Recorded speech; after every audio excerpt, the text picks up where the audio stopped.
There we go. I have the proper title for the space after the last space I was in. What's up, Chief Trumpster? How are you, sir? Doing your thing? Trumping it? Yeah, I don't know, man. Today was one of those days where just like a lot of things happened, but then like nothing happened when I looked over it. Do you know what I mean? One of those kind of things. Oh my God, Wall Hitter, you're so cruel with your name. You're so cruel. That's a great name. That's a great image. Not wrong, sir. Not wrong. I assume you're a sir, because that would be savage if you were a woman. Anyway, if anyone wants to come up and chat, let's talk about, let's do it. Let's uh let's do a space on outing Netanyahu's assets. Let's do that. I don't know. Can I even spell correctly? Is it that late? There we go. If anyone wants to come up, we can chat. I have no problem with that. I'm going to put some stuff up in the Jumbotron. People can read it. They can think about it to themselves. We did the Ben Shapiro space the other day. Maybe we could do Frank Luntz today. I did some posts about Frank Luntz that got some attention.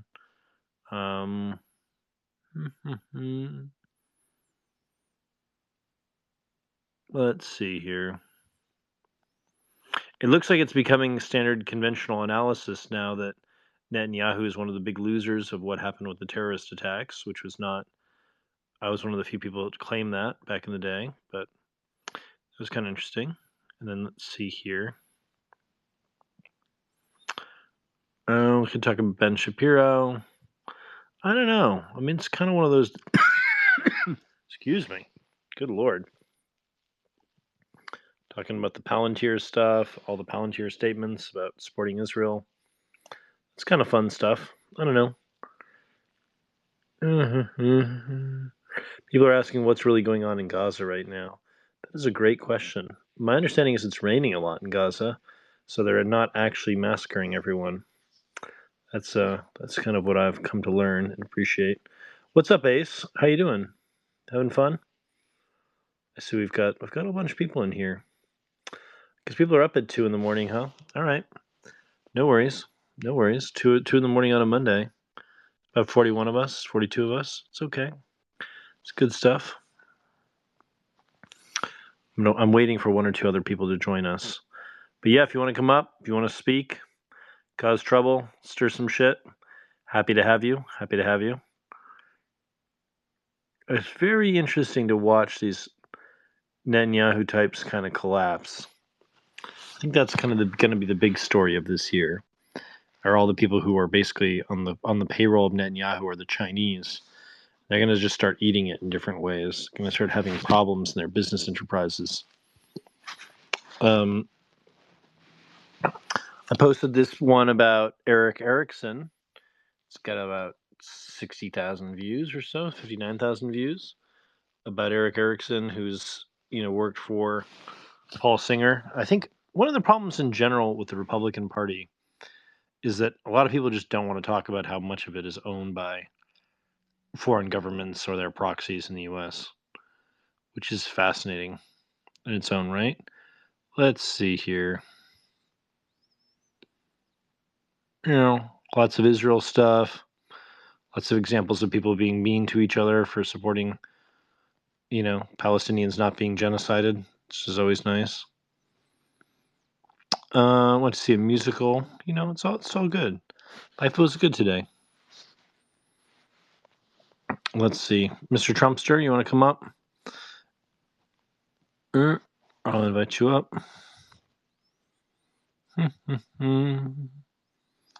Kind of don't want to do this whole space on my own, but we can if we have to. We can if we have to. We're okay with doing that. Oh, I see Mr. Trumpster. Okay. Let's see here.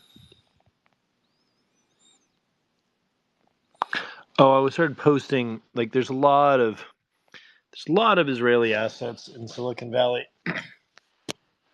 and they're all basically congratulating themselves for supporting war crimes. And I was just sort of going through and explaining why a lot of them were serious trouble. Ah, Blood and Iron. What a comforting name at 2 in the morning. Welcome, sir. How are we doing tonight?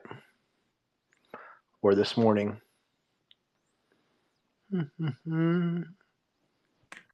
I'm fine, Charles. How are you? I'm doing great. I just saw Evita. My friend lied to me and said that he would be bringing some lady friends to go see Evita, but instead there were a bunch of dudes. So that was kind of awkward. It's one of those things I don't need to do again. But it was all right. I was sitting by myself, far away, next to a bunch of old people.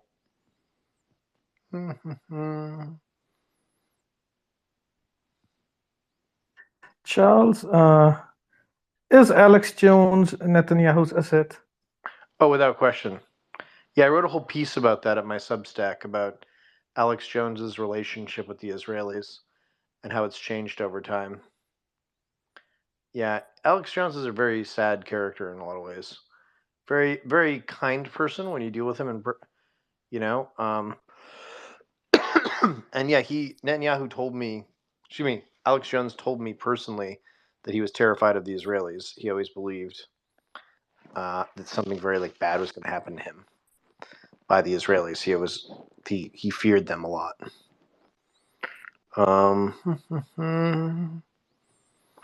We're sort of talking about Ben Shapiro being an asset of Netanyahu.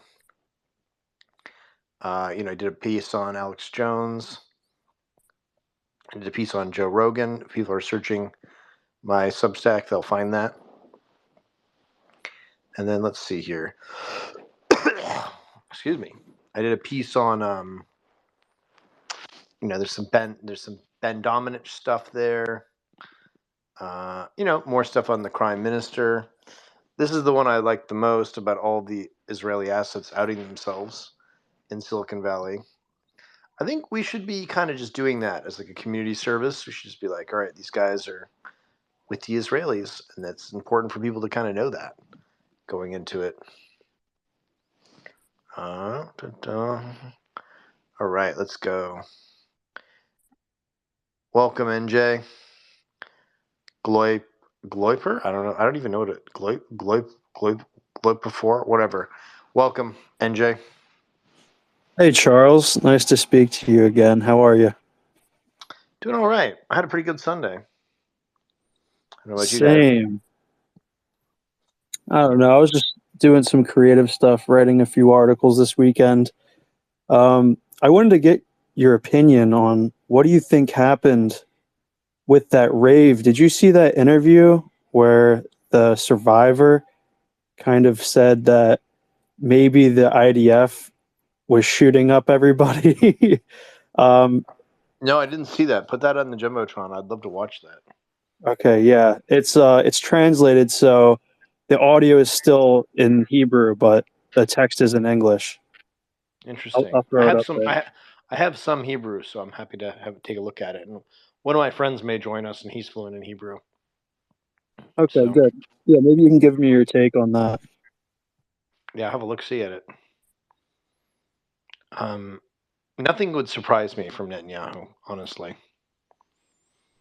If he's doing 9/11, what else is he doing? If he's doing 9/11 and selling spyware to the cartels, what else is he up to? You know what I mean? It's always the basic bitch questions. I see we've got name redacted in here. Yeah, I mean, just generally it was a pretty good day. Not too exciting, Did the church thing, did the brunch thing. I saw Arthur Bloom today. We had some conversations. Yeah, people have been sending me the audio of myself talking shit about Eric Weinstein from many months ago about he's an Israeli spy. So that was kind of fun. That was fun. Like that was from like a few years ago, I think now. I think it's maybe like 18 months, 2 years ago. I don't know. fascinating time. But yeah, here, let me see. All right, what is this? So we're watching this electronic intifada thing. Yeah, that's the one. I'm not seeing any footage. I'm just hearing the audio.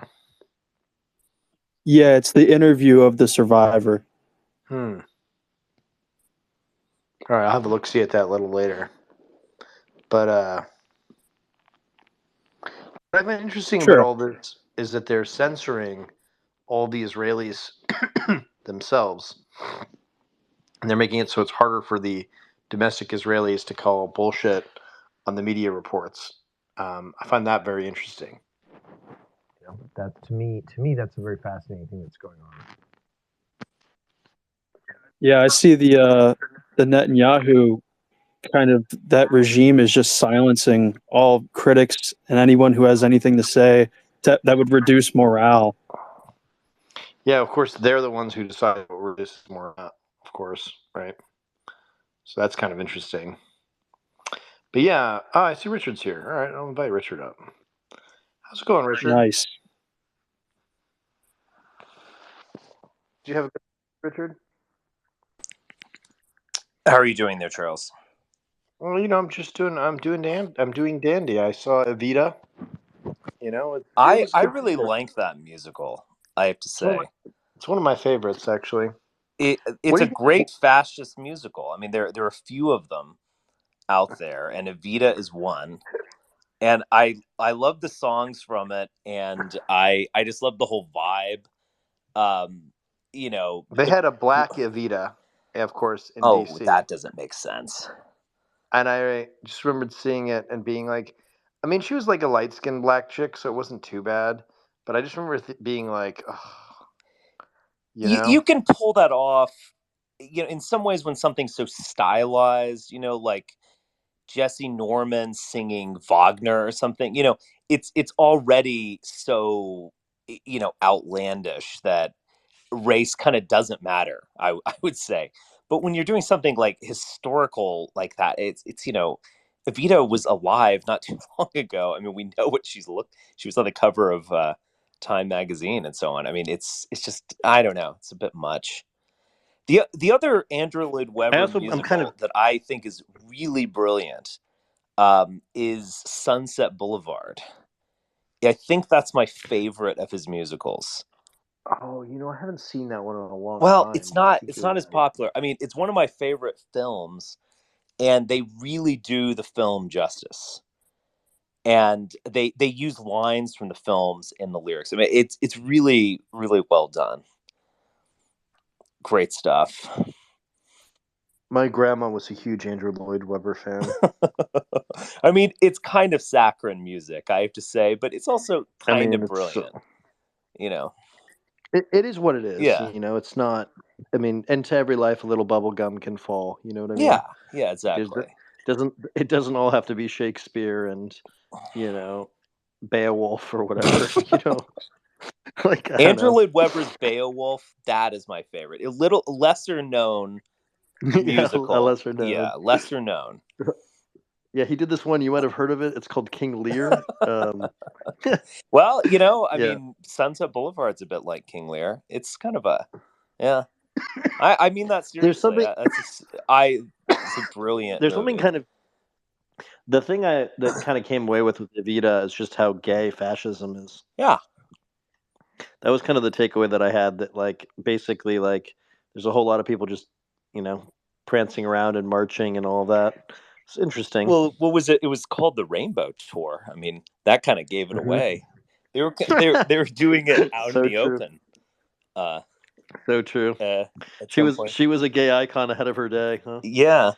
What is the tune to the Rainbow? It's like her reign in Spain. Dun, dun, dun, dun, dun, dun, dun, dun, yeah, it's sort of like, I don't know. It was a bit much. The whole evening was a bit much.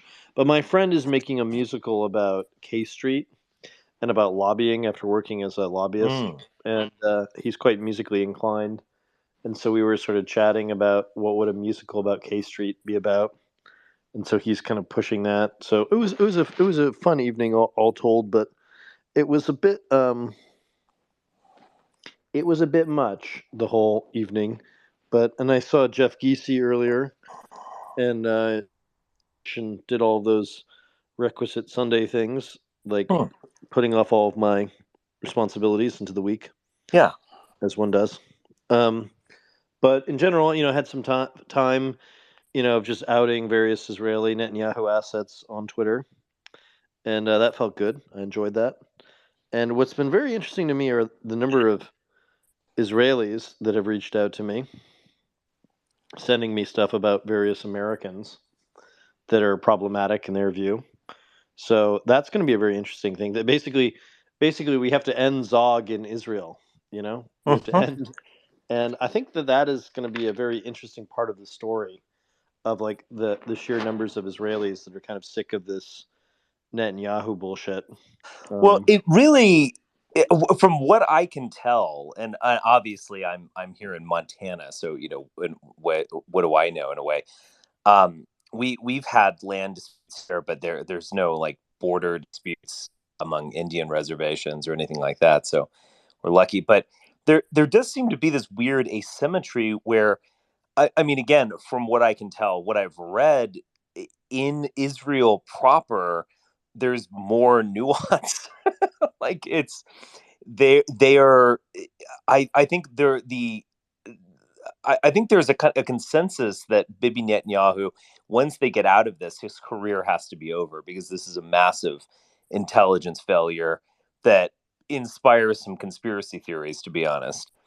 And I think there. I mean, I know there's no doubt that they are going to get behind any kind of military strike, but it weirdly seems to be more nuanced. And in the United States, I don't know. It's weird because I think things are kind of turning here.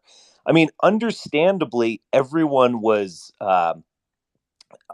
outraged and shocked by this military action and the paragliders and grabbing Instagram girls off the street and throwing them into trucks and all that jazz. Um, I mean, I'm just taking this from as one does, by the way, as one does. Well, it was some old Bronze Age bride gathering. I mean, there was nothing subtle about that. That was just My favorite part of the story is I think this might have been bullshit because it's always so hard to tell with this Israeli stuff. But apparently the Israelis were complaining, and like the Hamas decided to send the two elderly couple back from Gaza into Egypt and back into Israel because these like Israeli husband and wife were bitching the whole time after they were kidnapped. That's almost like a funny sketch. I don't know if it's too soon, as they say, but like a Hamas kidnaps like a really whiny Jewish couple, and then they like weirdly want to return the hostages, and then like the family doesn't want them back. It's like no, we've taken care of Bubby they're long enough, We are ready to return hostages. They're like, oh, so soon? They're like, are you sure? Yes, seriously. Sure? Don't you think you could just take them a bit longer, give them some falafel and hummus? And I'm being, so to speak, terrorized by your grandmother. Yeah, it's like this must end. It's the occupation has gone on a long. This has gone on long enough. Like at first she was in one room and then she took over the whole house. I mean, seriously. Yeah, that's bad, Richard. So bad. But you can honestly kind of see it in a way, like I don't know. Yeah, no, obviously, as Pete Davidson said, there's, you should always laugh about things. But I mean, this is what I was saying before. I think it's just different now. I mean, there was a self-righteousness in the United States for a good 3 to 4 years after 9/11.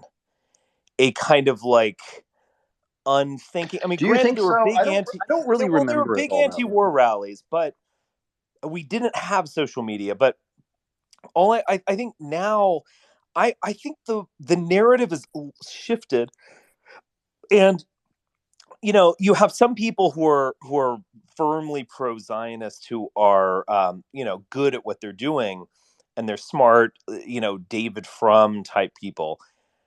From what I can see from like Ben Shapiro, I think they're kind of scared because they're not sending their best. Well, no, absolutely not. But also, I really think we're in a different world now, and people are much more willing to be critical of this, incoming ethnic cleansing, which we're going to see in the next 48 hours. Apparently, though, there's some kind of ceasefire that's broken out in Israel. Oh, okay. So I don't know. I mean, I think I was correct earlier when I said I think Netanyahu's in much more trouble. I think you were sort of like, no, there's going to be a rally around the flag effect. Yeah. I think things happen a lot faster than they did, partly because of social media and partly because I think our just culture is just much faster in a lot of ways than it was before. Like you kind of had to, would have to wait a few days to have people give responses. And now it's like somebody puts up a statement, somebody puts up another statement, they reply to that statement all within like an hour, basically.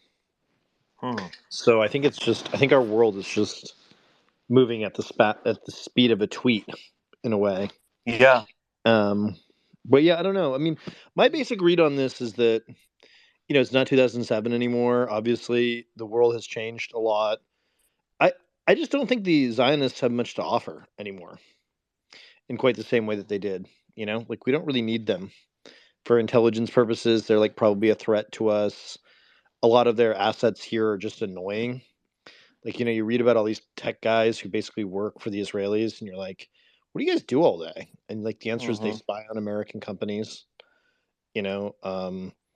Most of the media properties that are very Israeli are just kind of weak. They don't actually provide that much information relative to other sources that are out there.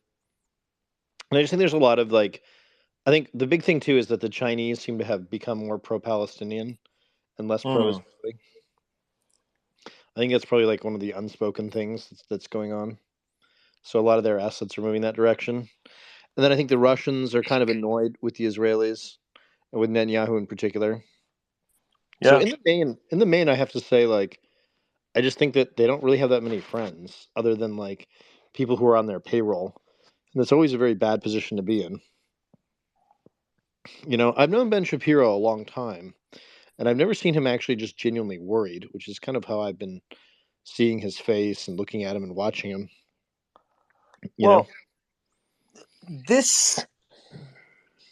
What is about to happen, unless it can be turned around? I think it's going to be turned around. I'm hearing I do too. I do too.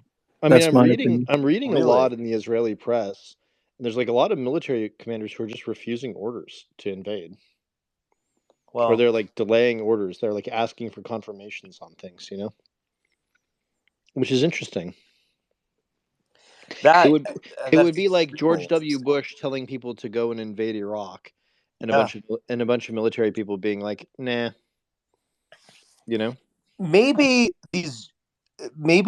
the more thoughtful Jews are recognizing just the degree to which they're going to face a delegitimization crisis. I think that's right. And I think also the American Jews, well, remember the American Jews got rid of Bibi the first time in the late 1990s. And then, of course, he went to the Russian Jewish criminal world to kind of front him, the next time he came back into power. But even they seem to be tired of him.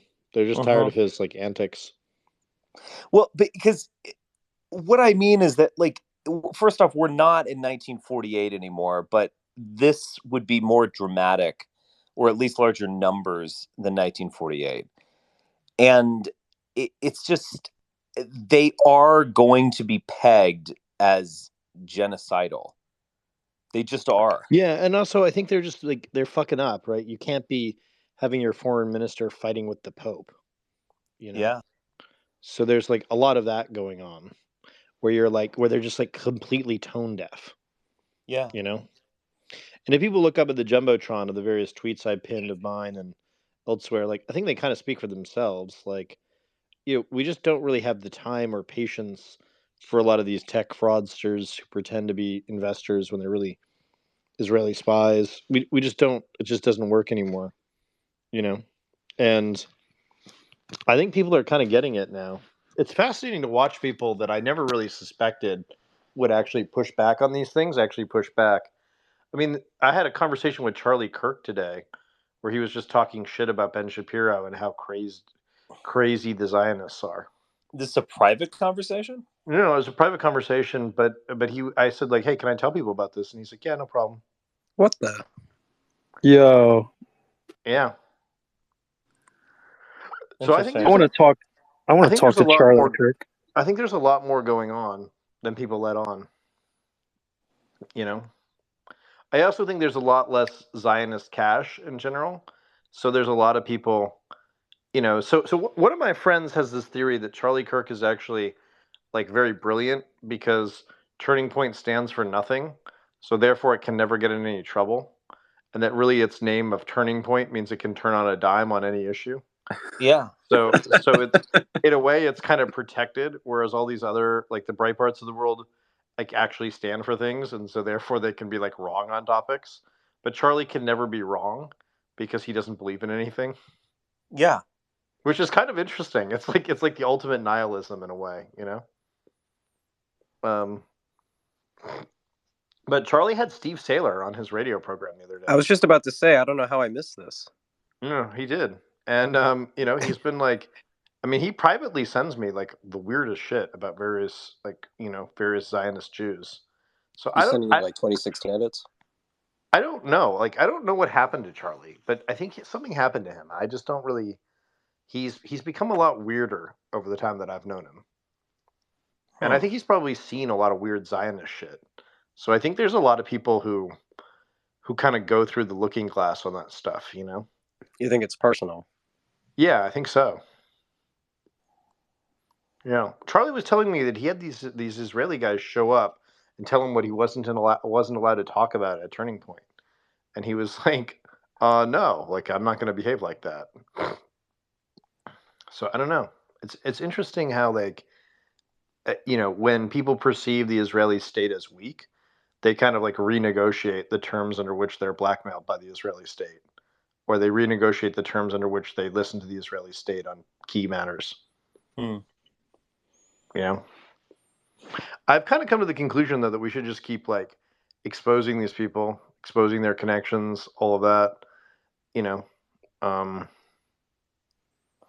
So I'm getting the vibe from this. I've glanced at Twitter a few times today, but I've not been really up on the news. I'm just actually doing a kind of course this afternoon that went really well, but it was on, you know, philosophical topics. But I'm getting the vibe that Israel's going to pull off this.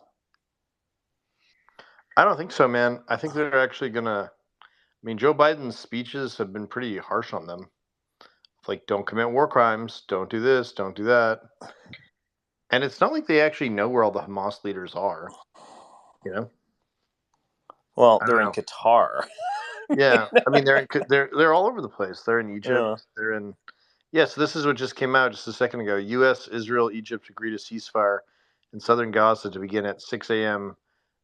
Greenwich Meridian time, coinciding with the reopening of the Rafah border crossing. Reuters reported, citing Egyptian security forces. Interesting. Well, I mean, isn't it northern Gaza that was given 24 hours, though? I don't know. Yeah, I'm just reading this. A ceasefire, which will last for 5 hours, has been introduced in the southern region of the Gaza Strip, Al Arabiya TV just recently reported. So, I don't know. I don't know what's going to happen. Obviously, I don't know that anyone does, but it does seem like Joe Biden is actually being like pretty good on this stuff. You know? It's hard to imagine this. It's hard to imagine like a counterfactual world in which Trump was still president. Like, what would have happened here? Well, Trump has been very weird on this stuff. Yeah, he's been talking shit about Bibi.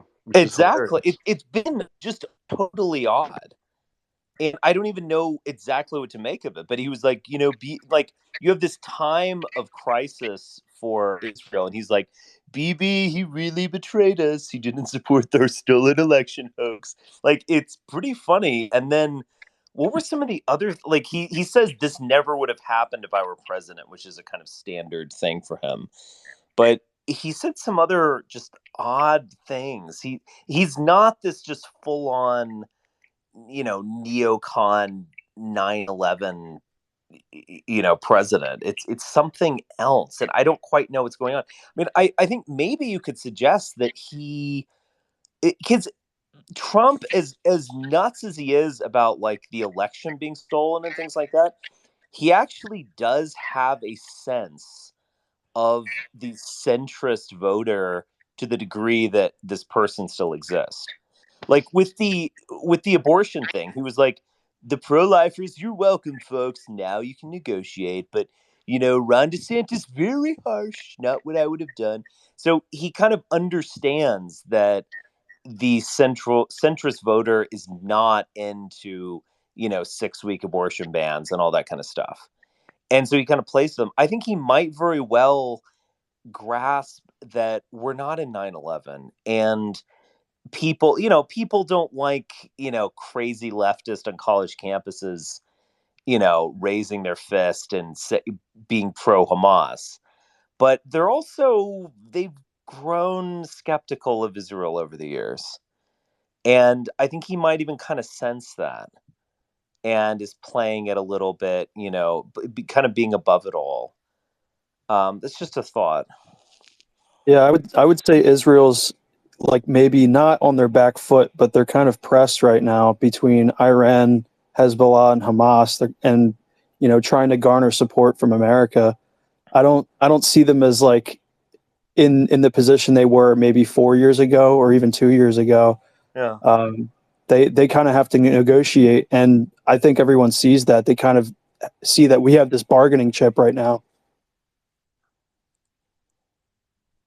Yeah.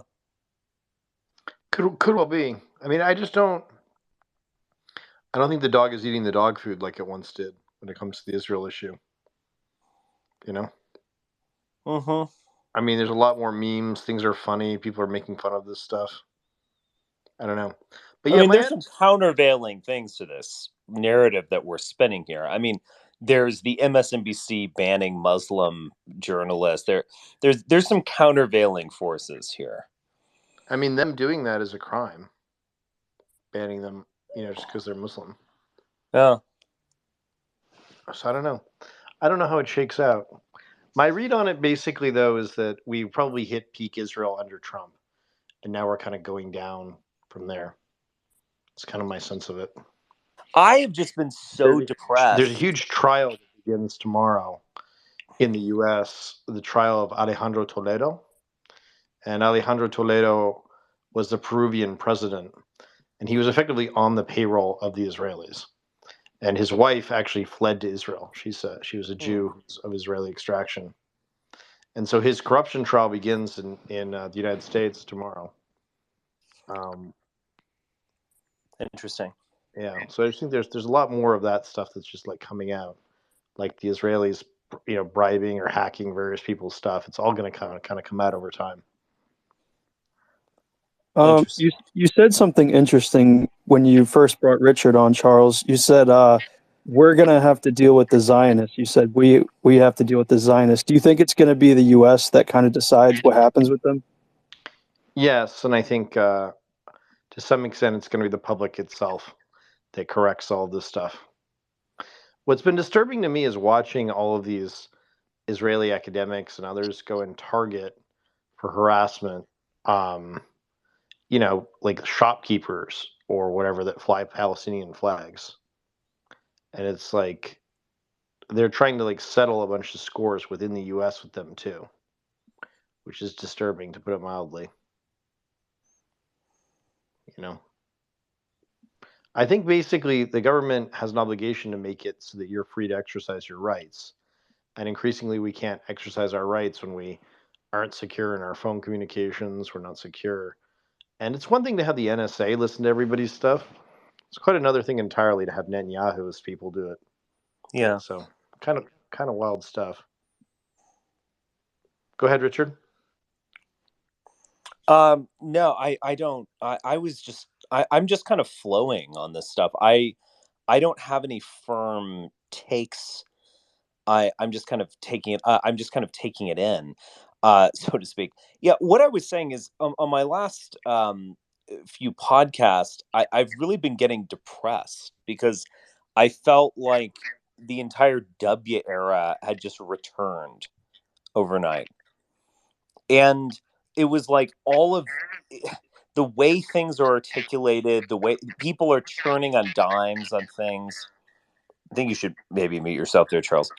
Um, and even little things like these people being, free speech absolutist, and then turning on a dime and being like, we need to ban all Palestinian protests. And like it's kind of funny, but we were getting back in that terror war, era and that Yeah, but vibe of it it. just really doesn't work anymore, does it? Exactly. That's what I was saying. I'm probably not the only one who just can't stand it. It's just weird. It's weird watching them build blacklists of children, like in college campuses, for supporting Hamas when the prime minister of the country they serve supported Hamas. Mm-hmm.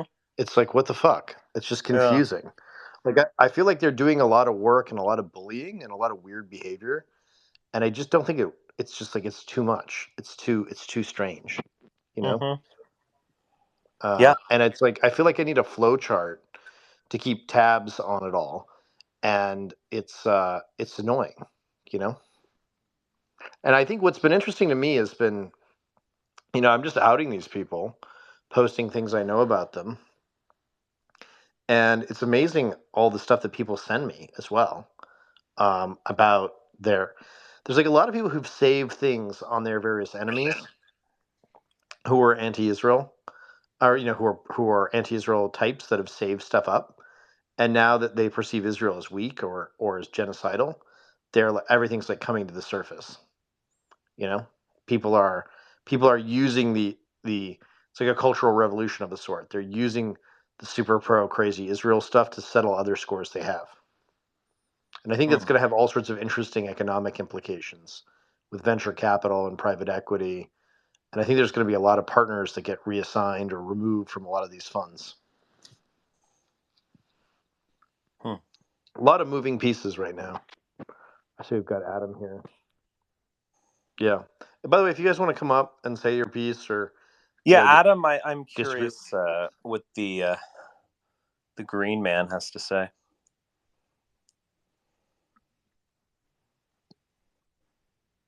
go ahead, Adam. Yeah, I mean, there's a lot of these guys though that are on these people's payrolls, which is rather incredible. You know, and a lot of their tech doesn't work. Like I was talking to Jordan Bloom earlier. I was like, this kind of ends the whole border security grift, right? Because presumably, what Hamas just did, like the cartels could easily do, right, on our southern border if they wanted to move a lot of people into the country. You know what I mean, Richard? Yeah. Okay. You're trying. Sorry, I thought someone else was speaking, but no. I don't know enough about what's going on in that, but yes, I could definitely imagine that. I mean, it was a pretty sophisticated operation. They like disabled the turrets, they disabled the cameras, and they basically just like moved a bunch of their people in. Like there was like 300 people they moved in, and you could imagine the cartels doing a very similar attack if they wanted to. Hmm. You know, so like maybe we shouldn't be spending billions on technology on the border wall that doesn't really work. You know, Wow. I don't But know. I don't know. The cartel's doing a full on assault. Just nothing Well, raises I mean, the whole Israel Palestine thing is just so different because it's a fight over the promised land of Canaan at the end of the day. I mean, it's just yeah, deeply, no, you're right. I mean, profoundly religious. And it's different. It's different, Mexico obviously. and Texas. I mean, yeah, sure. There's definitely a historical claim going back to the mid 19th century Texas War of Independence and all that kind of stuff, but it's just not the same. It doesn't. It just doesn't really have the same power. And I don't know. When I'm in like the times when I've been in like San Antonio and things like that, it seems like there's a lot of kind of Texas pride among Mexicans and Mexican pride among Texans. I mean, it's just not. I don't think something like that's going to happen. It seems very blurry, doesn't it? Like who's what down there. Yeah, almost like it's its own political culture. Yeah, these border towns. Definitely. Yeah, I don't know. My read though is that the Netanyahu stuff, like we're reaching the end of it. We're reaching the end of the game. Welcome, Dana. Hello. Any thoughts? I have a question. Spencer speaking about the border wall. Today, Tom put up about the Iranian children that are coming across, and I found several articles that showed where the Iranians were escaping Iran over the last probably 20 years, or actually all the way back to 1979, but more rapidly in the last 3 to 5 years. And they were going through Brazil, and they were using Israeli passports and Canadian passports. And they were children that they were bringing in through our border through Texas. So it was pretty thorough in how it explained it. So we know that that's what they're using. I know that that's what they're using in my town. What are they using? They're using that cyber spyware that I found in the Panama Papers. Oh yeah. I mean, absolutely, they're using all that. Right. So the question, of course, is like the Israelis don't really put up with like bullshit like we do in the U.S. So I guess the question is like, what do they do to Netanyahu? Well, here's Like, what I what's the want to game? say is that Do they jail him? Do they kill him? Like, do they? yes, Like, what happens to him? they kill him. In the next? You think they kill him? Do you think they 100%. do it like? Because You think they do it like Yitzhak Rabin? all I know is he deserves to be killed because the spyware that he has done to blackmail so many So one countries. of my You're gonna get Dana. one of my Ukrainian I can't believe I'm friends. telling Dana this. Like, dial it back, please. I can't because I've watched it, Richard. I've researched No, well, it. one of my Dana, so, you understand? so one of my Ukrainian friends thinks that they're gonna. So the Ukrainian intelligence services are right now in Israel. Good. And his theory of the case is that they're gonna kill Bibi. That's what I think too. As a way of getting the attention back on the Ukraine-Russia war. I agree. Wow, I agree with that 100%. That's ruthless. And I thought that was like really crazy. And then I was talking to Eric Garland about this earlier, and he's like, "No, 100% they would do that kind of thing." Because he's like, they don't want a second front for like what they're dealing with. Do you know one of the countries that they did not share Pegasus with? Turkey. Turkey and Ukraine. That's right. Apparently. Yeah, so there's a lot of bad blood between the Ukrainian intelligence services and Netanyahu, which I didn't really appreciate. Did. So I've got all that research. I kind of intellectually knew it, and like I read some of the articles about it, but I didn't really get a flavor for just how much hatred there is there until like the last few days, just talking to the Ukrainians. Because the way they look at it is, they look at it as like the Ukrainian deep state looks at it like that the Netanyahus of the world teamed up with Kolomoisky and all these gangsters within their society, all these mobsters, to raid the country. And so there's a lot of like score settling that they want to do, which I did not really appreciate until this past week or so. Go look at the first countries that they put it in, and they didn't put it to the president or the prime minister. They put it under someone that's right underneath them so that they could blackmail above. And then you'll see how Ben Netanyahu strategically did this throughout the whole world. And once you look at that map and then connect it to your own local area like I have, it all makes sense. And if you ignore it and you want to act like it's not real, then you're doing yourself an injustice, because that's how he's been able to control and have all this power for so long. And it's pretty disgusting and grotesque, and it's harmed lots of people, more than I think it's even getting credit for. That's just me personally. Yeah, I think you're right. I mean, I think you're onto something there for sure. And I think, yeah, I mean, how do you think it shakes out there, Dana? Like I said, but I don't want to offend anybody, but I think they need to kill him. He's got to go. I mean, it's emotional for me because I've watched it I've Yeah, I experienced mean, it in my life, and I he's want it clearly gone. I killed. want it gone. I mean, he's clearly killed a lot of A ton. Americans. I mean, in terms of like his relationship with the All over the cartels world. and with the fentanyl trade, and like he's clearly killing our assets all around Africa and the Middle Yes. East.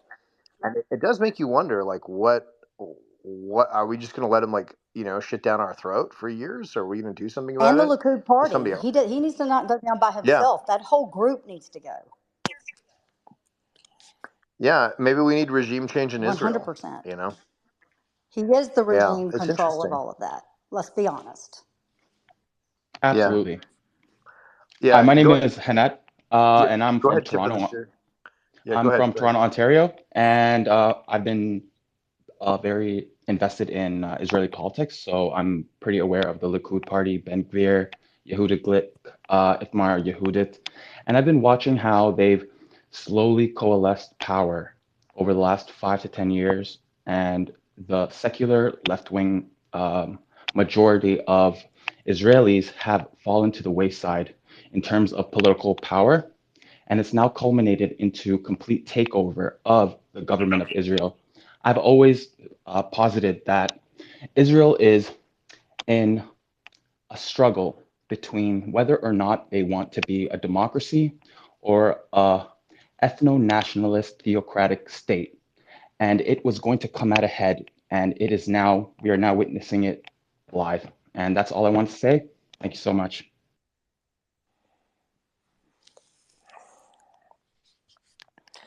Yes, I agree with all of that.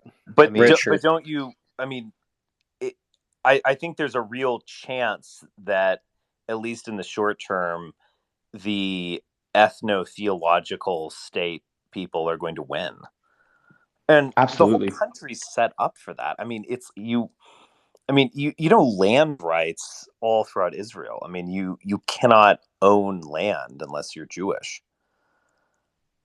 I mean, it's been like that. The same company that was there, like even before the UN charter, is I'll have to go look back into this. I knew these Oh, things. you're absolutely right. The laws are designed. Why do they call it an apartheid state? An apartheid state means that there are separate laws that are for a specific group of people that are not applied to another group of people. And there are three major laws, specifically during the Golden Meir era, that protected Jews from all other Arab Israelis. And because of those three specific laws, that is the reason why it is considered an apartheid state, not the local maiming, local police forces intimidating, or that is not what an apartheid state is. It is entrenched legal rhetoric that the country was founded on, and they don't have a constitution, so that is all that they follow. And if you want to go even further, the Messianic Jewish community, they are preparing for rebuilding the third temple, the red heifer ceremony. So it is absolutely insane, and I just pray for everyone. I'm a Muslim, by the way, and I pray for everyone. That's good. Assalamu alaikum. Alaikum assalam. Yeah, I mean, I think one of the things that just made this really hard is that, like, a lot of us can now talk to people that we couldn't talk to before, and so we can actually, like, figure out what's going on in a lot of these situations. And I think, like, it was easy to be a Zionist when you kind of just knew Israelis, you know. But like a lot of us have met like a lot of Muslims over the course of our lives. There's a lot of them who moved to the States. There's a lot of them who are like our doctors and dentists and whatever. And I think a lot of people are just sick of this shit of like watching their Muslim neighbors suffer in the US. I think that's a big thing that's happened. And if you had told me like when September 11th happened that we would have like more Muslims living in the United States, I would not have believed you. But I've now, like, we have like a huge, thriving, growing Muslim population, and so it is the fastest growing ethnic or religion in the United States currently. And I don't know if that includes prison, by the way, just FYI. I don't know, but I know that it's the fastest. Unfortunately, probably. Yeah, unfortunately, probably. I'm glad Jimmy Carter is though, going to maybe live through to see this. yeah, that will be interesting as Jimmy Carter lives to see the end of I think he's Netanyahu and holding then on dies. for it. That's my opinion. I would definitely not be surprised. Apparently, he's quite a spiteful man. From He deserves what I every bit understand of is the that glory. he publicly presents as this like aw shucks Christian guy, but privately he's an extremely spiteful man. So I hope he does live to I see it. hope he does too. But I do wonder, like, what is it all building up to? And my sense right now is that Netanyahu, he's just so weak, and all the people who are defending him, I mean, they're like beating up on like Muslim bakers and shit. Like it's weird. Like Matt Acco and others are like they're like reviewing restaurants or they're like trashing people reputationally for their businesses based upon what they privately say on Twitter about Hamas and Israel, which makes you wonder like shouldn't these like reputation based systems like not be abused in this way? I mean, aren't you supposed to like rate a restaurant based upon like whether or not you actually ate the food, not whether or not you like the politics of the owner? Absolutely. Right. So I mean, aren't they kind of like fucking their own technology companies by doing this reputationally? Because they're showing that they're basically a mafia. If you either agree with us and our interpretation of world events, or we're gonna trash your little business. It's not basically, it is a mafia. It is a mafia, right? Like, I mean, pretty clearly they're using Yelp and all these tools to do all that. I don't know. It's mighty interesting to watch these like powerful Silicon Valley tech oligarchs go and trash some like Muslim baker or whatever who like put up a meme about Hamas. Come on, you It's just understand the answer to that. It's because Mayor Lansky was the accountant. So how many Jewish oh, no accountants doubt. does I he mean, we have? have a lot of we have a lot of Jewish mobsters in the U.S. and we don't like to talk about it because it's like anti-Semitic or something, and because we all watch The Godfather and like everybody knows there's only Italian mobsters in the No, you U.S. got Lebanese But and you like, got all kinds of them. There's oh, lots of I different kinds. of course. But the point is that like there's a lot of Jewish mobsters in the country, and there's a 100%. lot of Jewish privilege in the country. And I think what the Jews are objecting to, or a lot of the pro-Zionist Jews are objecting to, is the loss of their privilege, and they don't really have a playbook for that, which is, I think, quite disturbing to them. Yeah, go ahead, future citizen. Yeah, what do you take or think about the Chinese and Russian foreign ministers, and as well as foreign ministers in the Arab League, calling upon the UN to step in and like maybe rally around the table and figure out what they're Yeah, going to do to like who? doesn't it seem like there's like a 7 nation op going on against Netanyahu at this present moment, and that some of it even includes like domestic forces within Israel? It's like the Egyptians are involved, the Turks are involved, the Saudis are involved. It's like even Iran's involved in like a different ways of like not, Thank you, Blinken. calling for restraint. Yeah, it's interesting watching like the successes of Blinken's foreign policy. Um, I don't know. And then of course we saw this Muslim family was attacked, and a 6-year-old boy was murdered in Illinois. Uh, basically because of the Israel-Palestine issue. And it's weird just how these things spill over in our politics. Yeah, that's absolutely tragic. What do you think, Richard? I mean, you've kind of followed this for a while. I mean, what do you think? Like, you and I have been seemingly talking about neocon stuff for like a decade plus, and it feels like they're just done now. Like they're just spent politically. Well, yeah. I mean, I don't because the neocon vision relied upon some base that was massively enthusiastic about it. I mean, you and I remember that period. I mean, I'm older than you are, but I mean, as I've admitted, I mean, look, I'll just be honest with you. Between like 9/11 and let's say the financial crisis of 2008, I think it's fair to say that I was anti-American in the sense that I just could not stand the rhetoric. I did not think that the deep state, as you call it, or the foreign policy establishment, was doing anything that I possibly supported. I mean, I was just totally turned off by the whole thing. I was turned off by just the insane and stupid patriotism. I was turned off by all of it. I was turned off by this equation between the United States and Israel. It had zero appeal, basically.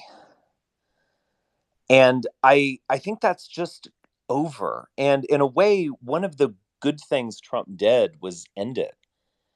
I mean, we forget in 2015, even that late, Republicans were terrified of questioning the war or saying anything that might, upset someone.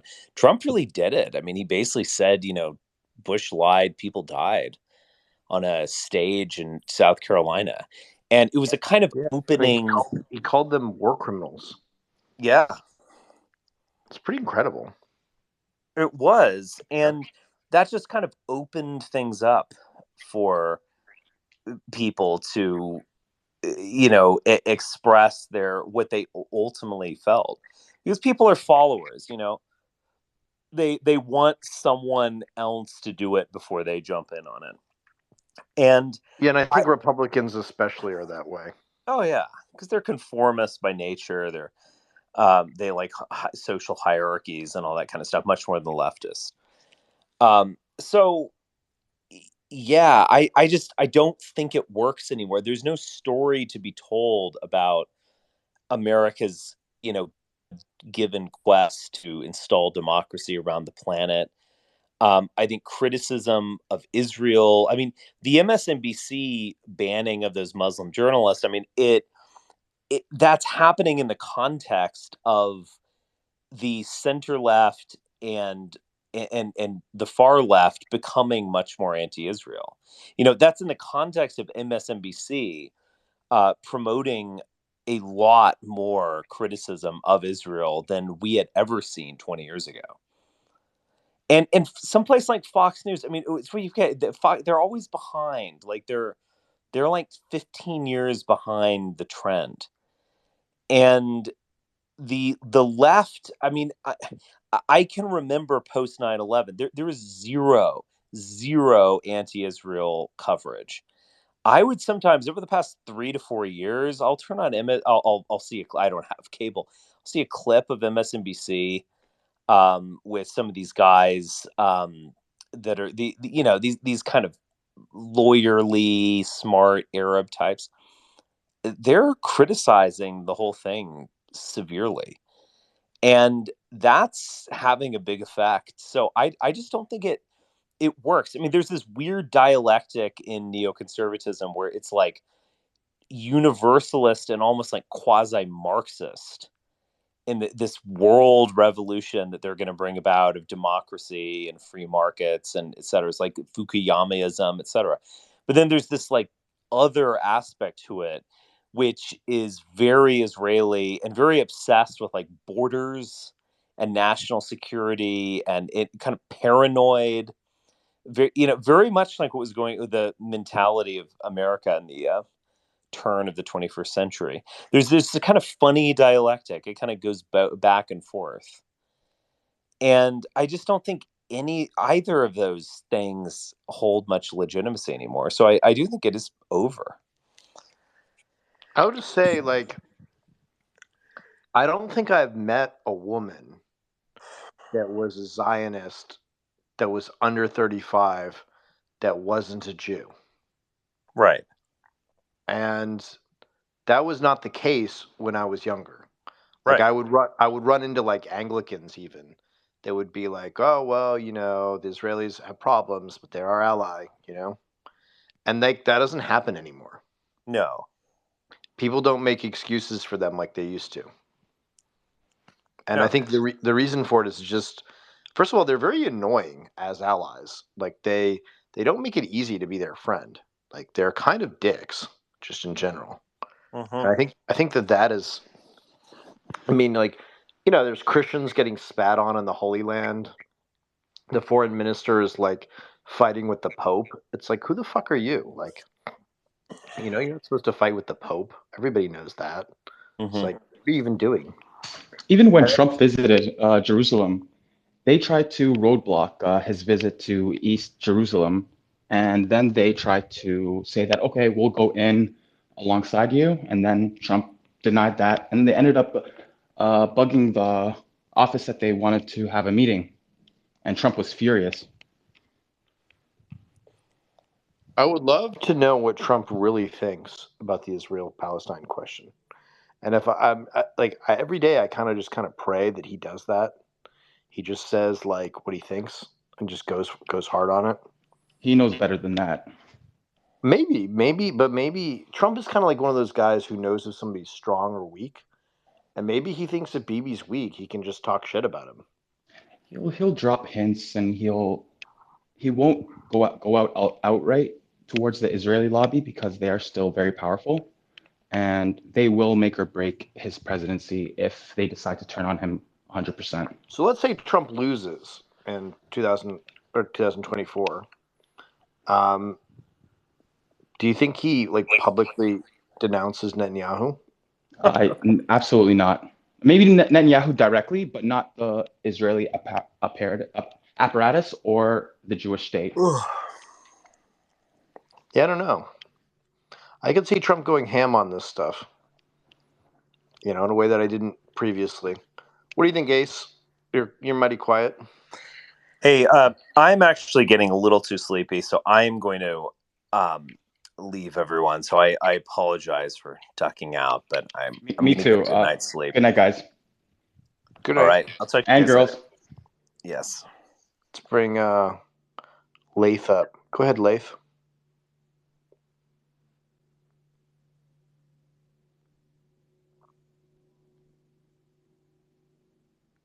Lath, go ahead.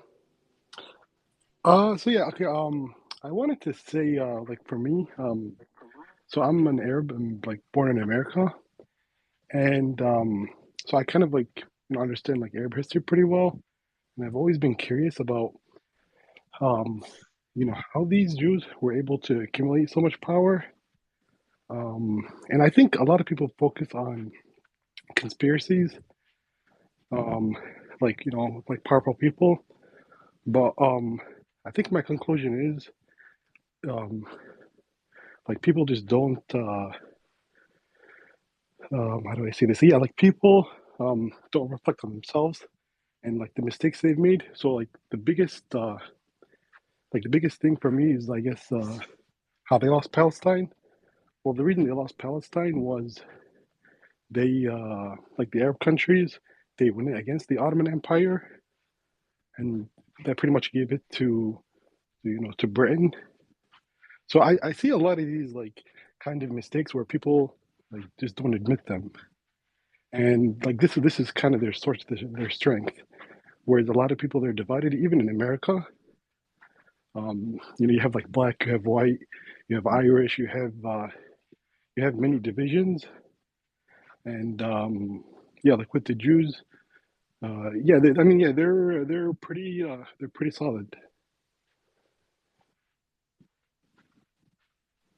Yeah, I think you're quite right there.